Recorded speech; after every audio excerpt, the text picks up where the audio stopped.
dan menciptakan orang-orang yang merugi dan menciptakan juga orang-orang yang bahagia, yang beruntung. Allah Subhanahu wa ta'ala Sami'un Basirun Yara an-namlata as-sawda'a fil laylati adh-dhalmah.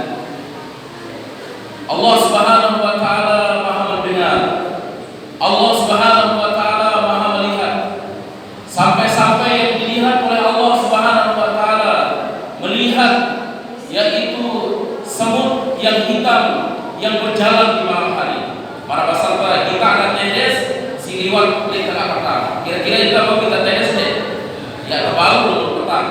Allah Subhanahu wa ta'ala Maha melihat sampai yaitu semut yang hitam dilihat oleh Allah Subhanahu wa ta'ala. Allah Subhanahu wa ta'ala yasma'u dabiban namlati 'ala as-sakrati as-sammah. Allah Subhanahu wa ta'ala Maha mendengar. Sampai-sampai mendengar yaitu kakinya semut yang berjalan di padang yang luas dan tandus. Fa subhanallahil 'aliyyil 'azim. Maka Maha suci Allah Subhanahu wa ta'ala yang Maha tinggi, yang Maha agung.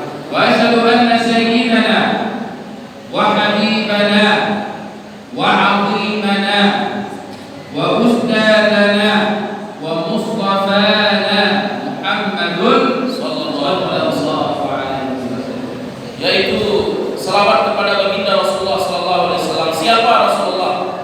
Yaitu kekasih kita, yaitu guru kita, yaitu pilihan kita, yang dipilih oleh Allah Subhanahu wa taala.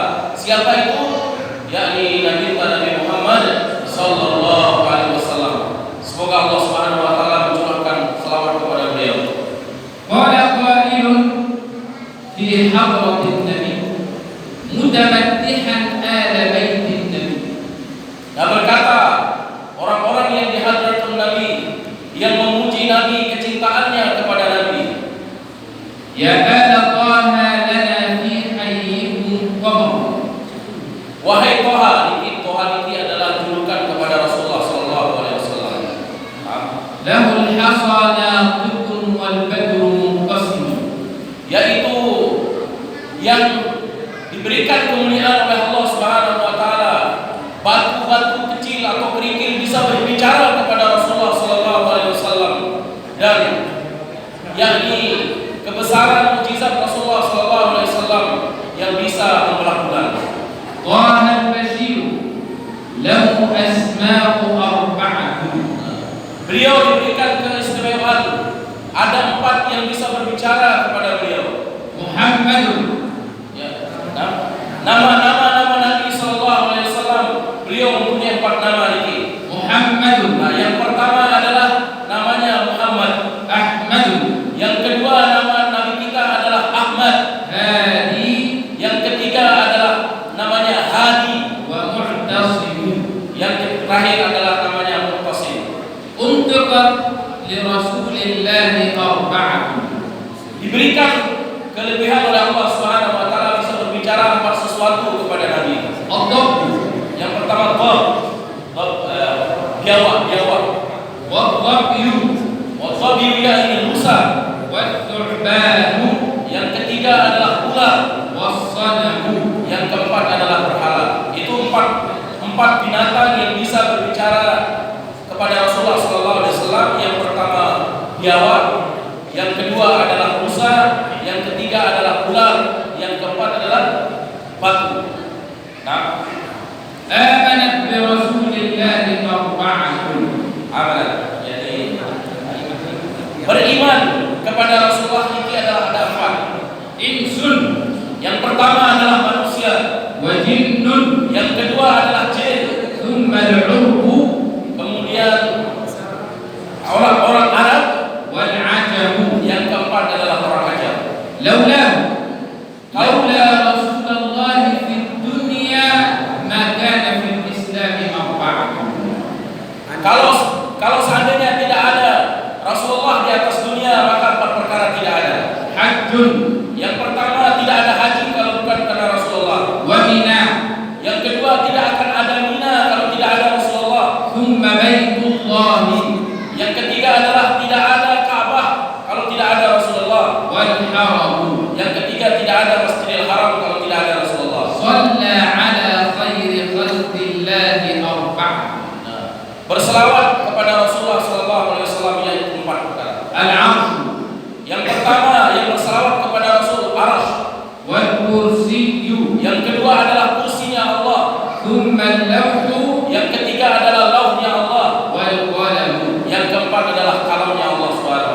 عليك الله يا علم الهدى وبعد وقعت معجزة الإسراء والمعراج بعد عام هذا العام يسمى بعام الحزن.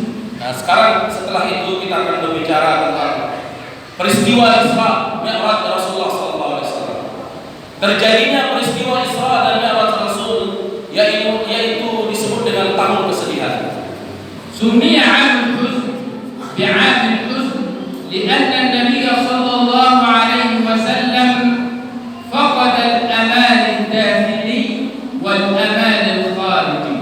فقد الأمان الداخلي بموت زوجته خديجة، وفقد الأمان الخارجي بموت عمه أبي طالب.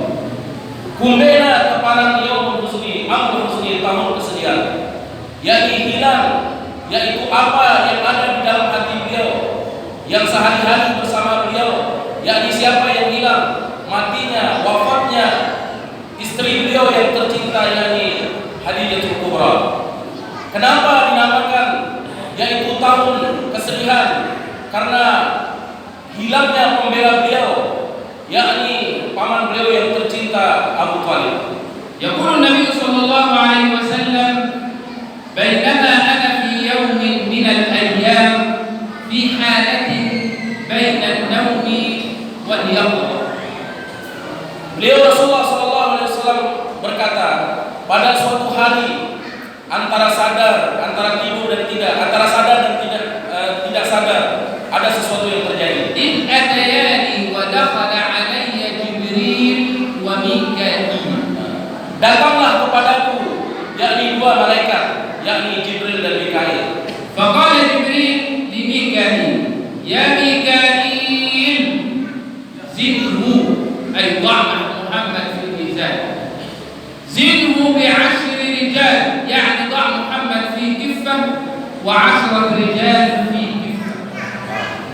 Jadi beliau akan bercerita tentang keagungan Nabi Muhammad SAW. Berkatalah malaikat Jibril kepada Mikail, wahai Mikail, coba timbang yakni Nabi Muhammad SAW dengan 10 laki-laki. يقول النبي فوزناني ب10 رجال فرجحت بهم. Kemudian Mikail menaruh 10 laki-laki di satu timbangan, sedangkan Nabi SAW di satu timbangan, maka menanglah timbangan yang ada Rasulullah SAW. Lebih berat Rasulullah daripada 10 laki-laki. وقال جبريل لميكائيل يا ميكائيل زنه ب100 رجل. Kemudian malaikat Jibril mengatakan kepada malaikat Mikail, wahai Mikail, taruh lagi, tambah lagi 100 laki-laki di satu timbangan yang satu, ditaruhlah Rasulullah SAW di timbangan yang satu lagi. يقول النبي فوزناني ب100 فرجحت بهم. Maka Rasulullah SAW mengatakan, maka saya lebih berat daripada 100 laki-laki. فقال جبريل لميكائيل يا ميكائيل زنه ب1000. Kemudian malaikat Jibril lagi berkata kepada malaikat Mikail, wahai Mikail, tambahkan sampai 1000 laki-laki. يقول النبي فوزناني ب1000 فرجحت بهم. Kemudian Rasulullah SAW bercerita, saya ditimbang dengan 1000 laki-laki, maka lebih berat Rasulullah SAW yang sendiri dibandingkan 1000 laki-laki. فقال جبريل لميكائيل يا ميكائيل صبر، والله لو وضع أهل السماء وأهل الأرض في كفة ووضع محمد بن عبد الله في كفة لرجح به محمد. Maka malaikat Jibril mengatakan kepada Mikail, wahai Mikail, andai kata penduduk langit dan penduduk bumi ditaruh dalam satu timbangan, lalu ditimbang Nabi Muhammad SAW dibandingkan dengan penduduk langit dan penduduk bumi, maka niscaya lebih berat Nabi Muhammad SAW daripada penduduk langit dan seisinya. يقول النبي فشق صدر الشريف. Nabi SAW bercerita langsung, saya dibelah dada saya yang mulia. ووضعوا فيه الحكمة. Lalu Jibril kemudian malaikat Jibril belakang di dada saya hikmah. ومن المعلوم Supaya أن kita صدر tahu. النبي صلى الله عليه وسلم شق 3 مرات. Jadi Nabi Muhammad telu kali belahna dadana oleh malaikat Jibril. Telu kali. المرة الأولى عندما كان النبي عند حليمة السعدية. Si pertama waktu beliau masih kode. Jadi telu kali dada Nabi terbelah. Si pertama ketika beliau lagi diasuh oleh Halimatus Sa'diyah. المرة الثانية عندما كان النبي صلى الله عليه وسلم في سن 40. Kemudian belahna dada Rasulullah sallallahu alaihi wasallam atas perintah Allah malaikat Jibril sewaktu umur 40 tahun. المرة الثالثة وهي التي يحكيها لنا النبي الآن استعدادا لرحلة الإسراء والمعراج. Nah, belahan yang ketiga yang dilakukan adalah ketika mengalami yakni proses Isra dan Mi'raj. النبي صلى الله عليه وسلم حدثت معه معجزة تسمى بالإسراء والمعراج. ما هي الإسراء وما هي المعراج؟ Salah satu mukjizat yang terbesar yang diberikan oleh Allah Ta'ala adalah yaitu peristiwa Isra Mi'raj yang diberikan oleh Allah Subhanahu wa Ta'ala. الإسراء هي الرحلة الأرضية التي تبدأ من المسجد الحرام إلى المسجد الأقصى. Nah, beliau akan menjelaskan sekarang apa pengertian Isra dan Mi'raj. Isra ini adalah perjalanan bumi, artinya perjalanan di atas darat, yaitu perjalanan Rasulullah dari Masjidil Haram ke Masjidil Aqsa yang ada di Palestina. وسمي المسجد الحرام بالمسجد الحرام لأنه يحرم فيه القتال. Kemudian dikatakan yakni Masjidil Haram karena di area Masjidil Haram ini haram serta saling sepati yaitu haram membunuh. وسمي المسجد الأقصى بالمسجد الأقصى لكونه بعيد عن المسجد الحرام. Kemudian tepat Masjidil Aqsa karena Masjidil Aqsa ini adalah jauh daripada Masjidil Haram. Aqsa maksudnya adalah jauh, maksudnya adalah jauh. المعراج هي الرحلة السماوية التي تبدأ من المسجد الأقصى إلى سدرة. Nah, sedangkan Mi'raj ini adalah perjalanan langit. Mana perjalanan langit? Yaitu perjalanan dari Masjidil Aqsa sampai Sidratul Muntaha. النبي صلى الله عليه وسلم في رحلة الإسراء والمعراج رأى 4 مشاهد. Nabi Muhammad SAW ketika perjalanan Isra Mi'raj, perjalanan Mi'raj, beliau menyaksikan 4 persaksian yang sangat luar biasa. المشهد الأول رأى رسول الله صلى الله عليه وسلم أناسا يسبحون في نهر من دم. Nah, pertama beliau menyaksikan di perjalanan Mi'raj ini ada orang-orang yang berenang di kolam api, di kolam darah. وهؤلاء يلقمون الحجارة في أفواههم. Dan mereka sampai berenang dilempar atau dikasih makan yaitu dari batu-batu api. فقال النبي صلى الله عليه وسلم لجبريل يا أخي يا جبريل من هؤلاء؟ Lalu Rasulullah SAW bertanya kepada malaikat Jibril, "Saya ini wahai Jibril, dengan si kono, yaitu orang-orang yang berenang di kolam darah, lalu dimasukkan batu di mulutnya, dilempari batu di mulutnya." فقال هؤلاء هم أكلة الربا من أمتك يا محمد. Masyaallah. Lalu malaikat Jibril menjawab kepada Rasulullah, ya ini gambaran siksa era di akhirat Bapak Ibu.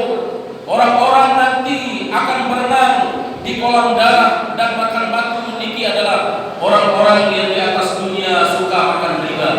الربا عندما تتعامل بالربا في الدنيا فتذكر أنك في يوم القيامة ستسبح في نهر من دم وتلقم بالحجارة في فمك. Masyaallah.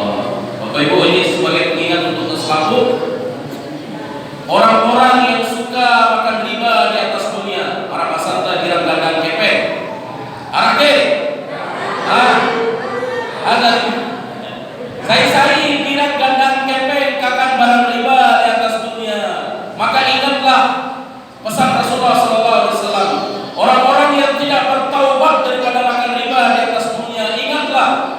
Sanota era, yakni dia akan berenang di sungai darah, lalu dia dilempari dan dikasih makan batu ini. Subhanallah. Riba min al-kabair. Siaran riba niki adalah dosa besar, Bapak Ibu. Akilur riba mal'unun 'inda Allah. Dengan si kelorang barang riba dilaknat oleh Allah Subhanahu wa taala. La'ana Allahu akilur riba Allah Subhanahu wa taala melaknat orang yang memakan riba. wa syahidaihi Orang-orang yang menyaksikan bersaksi transaksi riba. wa katibur riba Orang-orang yang mencatat riba. wa kulluhum amama Allah sawa. Masya Allah, semua di depan Allah Subhanahu wa taala adalah sama. ما الذي يحدث عندما يتعامل أهل الأنبط بالربا؟ ما الذي يحدث لو الناس في أهل الأنبط تعاملوا بالربا؟ Siapa yang bercerita? Siapa yang warga kita yang suka mengamalkan atau bermuamalah dengan riba? قلة المطر. Nah, apa sebabnya qillatul matar? Sedikitnya hujan. Ada akibat. Akibat yaitu intisarul riba, sedikitnya turun hujan. وذهاب البركة، لا توجد بركة. Nah, yang kedua adalah keberkahan hilang lalu tetap gawe riba. وقصر الأعمار. Aman. الأعمار قصيرة، الناس تموت في وقت مبكر. أعمار Umur الناس pendek, suka mati dalam keadaan mendadak, umur pendek, mati dalam keadaan masih bajang segala macam. Ini akibat kalau orang-orang suka memakan barang riba. المشهد الثاني رأى رسول الله صلى الله عليه وسلم أناسا لهم أظافر من نحاس. Yang kedua itu yang pertama yang disaksikan oleh Rasulullah. Yang pertama adalah orang-orang yang berenang di kolam atau di sungai darah. Itu siksa bagi orang yang riba. Yang kedua adalah dilihat oleh Rasulullah, ada orang-orang yang berwei kuku yang panjang dari tembaga besi, dari besi yang sangat panas. يخمشون بها وجوههم وصدورهم. Mereka mencakar, muka mereka dicakar, dada mereka dicakar dengan kuku yang panjang dari besi panas ini. فقال النبي من هؤلاء يا أخي يا جبريل. Maka Rasulullah bertanya kepada malaikat Jibril, wahai Jibril, kumbena dengan tinggi, berdawai kuku dari besi yang panas, lalu mereka mencakar muka mereka dan mencabik dada mereka. Siapa ini? فقال هؤلاء هم الذين يمشون بين الناس بالغيبة والنميمة. Nah, niki adalah malaikat Jibril menjawab dengan yang akan mencakar, yaitu diri mereka sendiri, muka mereka, dada mereka dengan besi yang panas adalah orang-orang yang di atas dunia suka berjalan menggibah saudaranya, orang-orang di atas dunia yang berjalan memfitnah saudaranya. فعندما تتكلم عن أخيك أو أختك المسلمة في الدنيا بالغيبة والنميمة فتذكر أنك ستحشر يوم القيامة ولك أظافر من نحاس تخمش بها وجهك وصدورك كما كنت تفعل في الدنيا فكان الجزاء من جنس العمل. Maka wahai saudara-saudara, kita semua ini pesan dari beliau dan dari kisah, yakni peristiwa Mi'raj.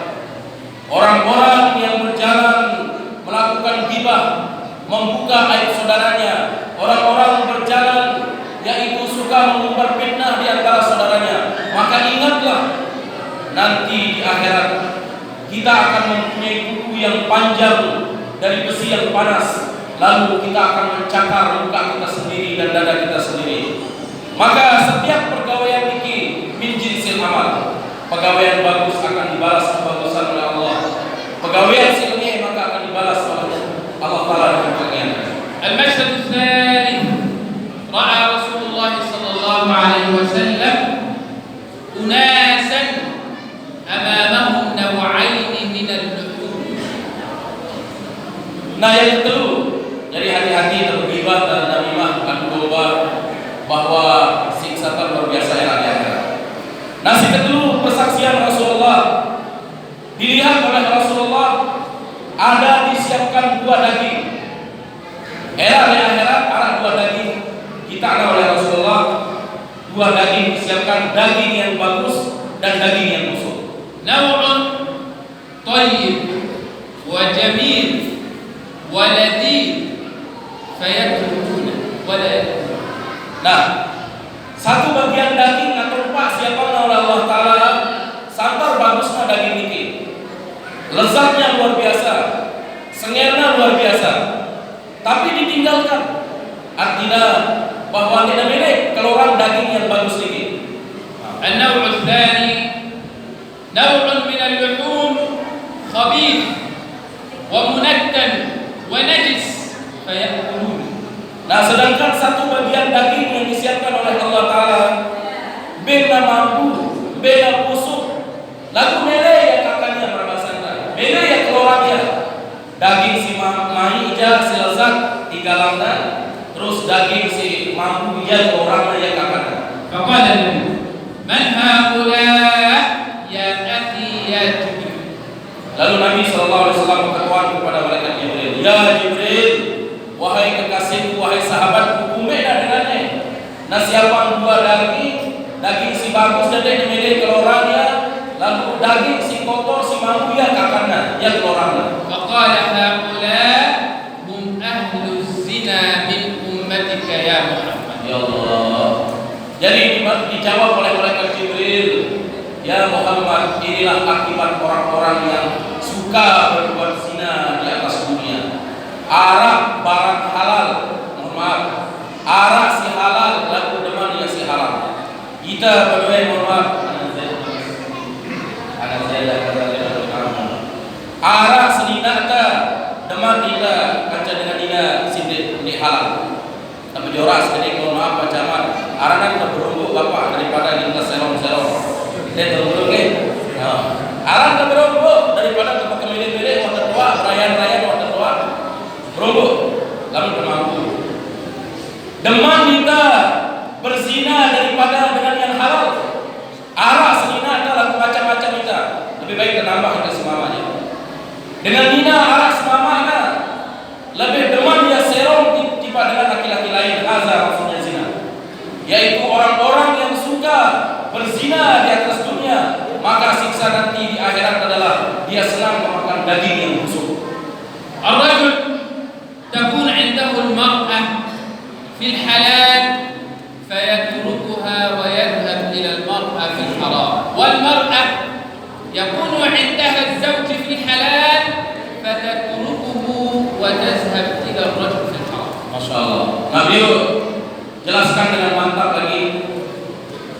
Beliau gambarkan zina-zina yang di atas dunia yang balasannya dia lebih senang makan daging yang busuk. Dengan mama berdua selina yang halal, tapi dia mencari perempuan yang haram yang tidak halal baginya. Terus saya dengan Nina berdua semama pasangan yang halal, dia lebih mencari atau tuduh-tuduh berbuat kezaliman kepada suaminya atau berzina dengan orang lain. الزنا كبيرة من الكبائر. Siaran zina ini adalah termasuk dosa paling berat, Bapak Ibu. اسمعوا هذه النصيحة واحفظوها جيدا.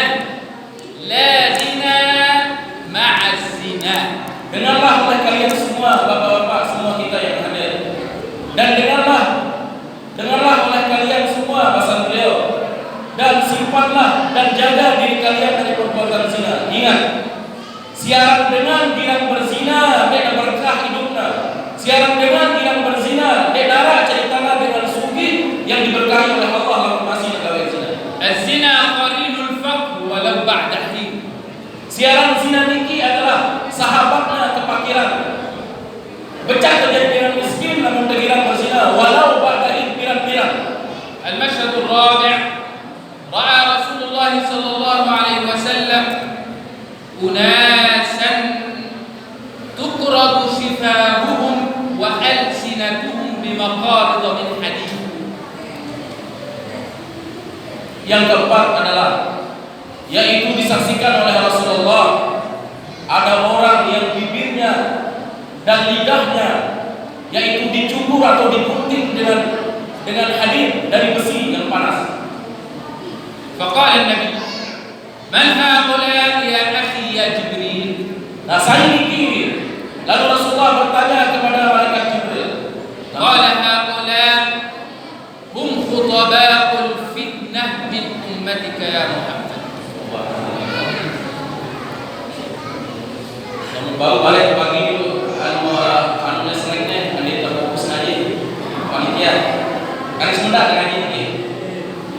Bang. Ada itu بعد المحاضرة ada anak mau ngaji ini. سريع جدا. Maaf sebentar.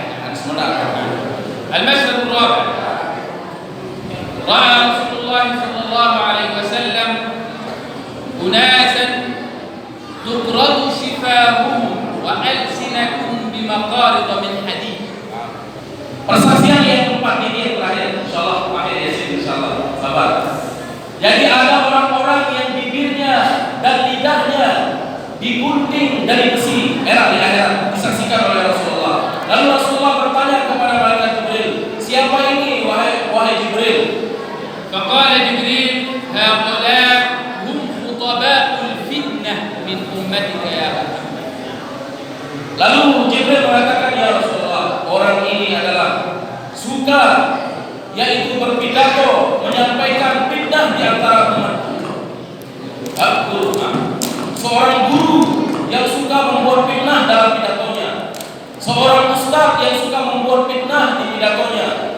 Siapapun yang pidato lalu mengumbar fitnahnya, ini adalah akibat orang-orang yang suka dalam pidatonya mengumbar fitnah, nanti akan dicukur bibirnya, mulutnya, lidahnya dari besi. الرجل يتكلم بالكلمة لا يريد بها رضا الله وإنما يريد بها الإفساد والفساد بين الناس.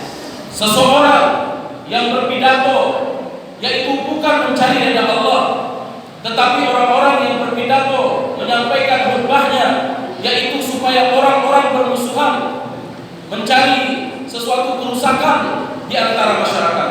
سؤال لكم جميعا، إذا قلت لحضراتكم الآن ما هو الأكبر؟ هل اليد كبيرة أم اللسان؟ Sekarang beliau bertanya, berikan efek dari tangan atau mulut dikit, mau marah bahasakan, biwita atau imankan, pengaruhnya, mulut ada.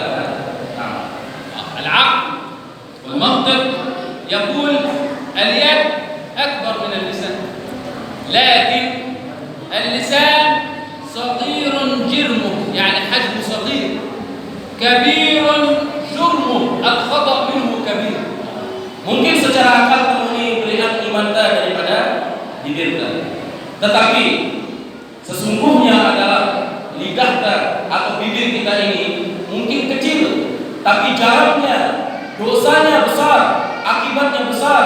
Namun ucapan yang perlu tinggi adalah tidak benar. كلمة من هذا اللسان تدخلك الجنة. Kalimat yang besar yang kita ucapkan maka dia akan menggeret kita ke dalam surga. وكلمة من نفس اللسان تجعلك خالد ومخلد في النار. Dan kalimat yang salah dengan ucapan kita menggeret kita ke dalam neraka. فحافظوا على الكلمة الطيبة لأن النبي صلى الله عليه وسلم يقول الكلمة الطيبة صدقة. Maka beliau berpesan, jagalah lidah kita semua. Maka jagalah lidah kita semua, biasakan diri berkata yang baik, karena berkata yang baik ini adalah sedekah. إخوة الإسلام لا تيأس أبدا.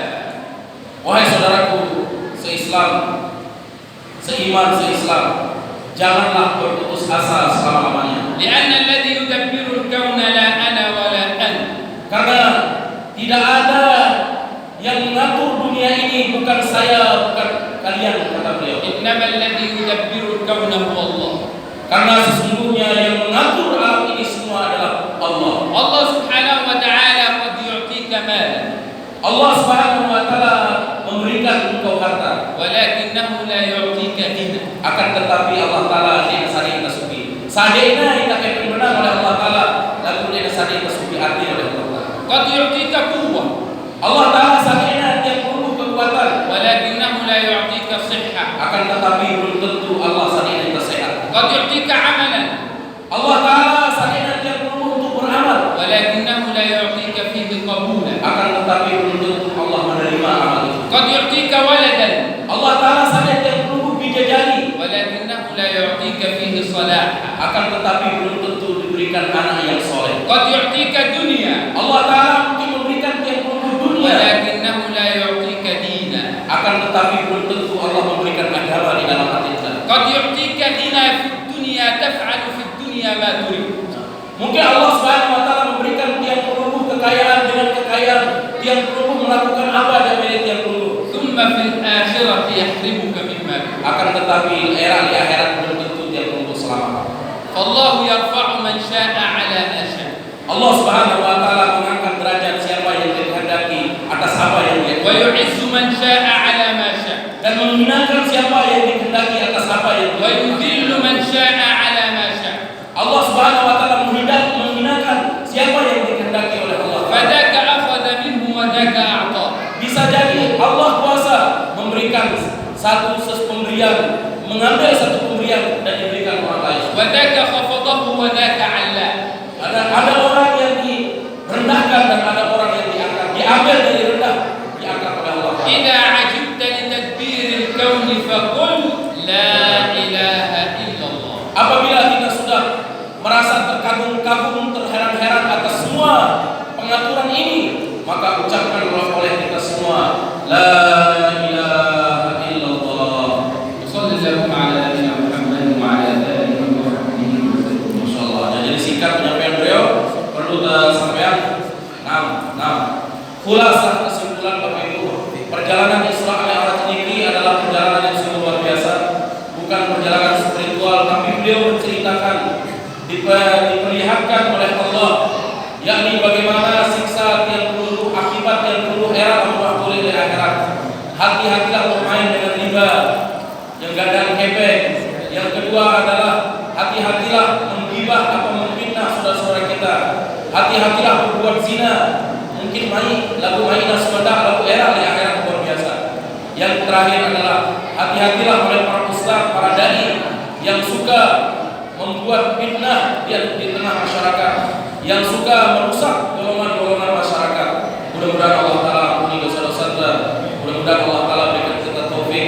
Amin ya rabbal alamin. Kurang lebih dari beliau dan dia sendiri dalam terjemah, karena ini beliau doktor Mesir, beliau dibawa dari Mesir oleh Ustaz Fadul Akbar untuk Syekh Harun bin Nasir dan kawan-kawan diajak keliling. Insyaallah beliau ini doktor S3 dan asli Mesir. Beliau masih belajar ini, namun Arab bidadari ina si negara waktu tempat lewat dulu sebut. Negara si negara ulama ini masih belajar begini. Para kau bisa di situ sampai di sini. Ya Allah, mudah-mudahan kita berkah selamat. Amin ya rabbal alamin. Wallahu muwaffiq wal hadi ila sabilillah. Assalamualaikum warahmatullahi wabarakatuh.